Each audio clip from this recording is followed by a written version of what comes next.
নানা বিধানসভা নির্বাচনের দায়িত্ব দিয়ে সফলতার মুখ দল পেয়েছে অন্যতম কারিগর, বিশেষ করে লোকসভার পরে হরিয়ানার নির্বাচনে তার যে ভূমিকা হাতে ধর্মেন্দ্র প্রধানজি, সেটা সবাই আমরা কৃতজ্ঞতা চিত্তে স্মরণ করি।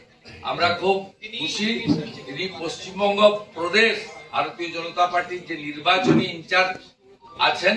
ভারতীয় জনতা পার্টি সরকার তৈরি করেছিলেন যে বিধানসভায় ভারতীয় জনতা পার্টির কোন প্রতিনিধি ছিল না 17 সালের আগে, সেই বিধানসভায় তিনি 3rd মেজরিটি নিয়ে ভারতীয় জনতা পার্টিকে সেখানে প্রতিষ্ঠা করেছেন। কবক দিয়ে আমাদের বিধানসভা chief whip opposition Shankar Ghosh মহোদয় ওনাকে বরণ করেন।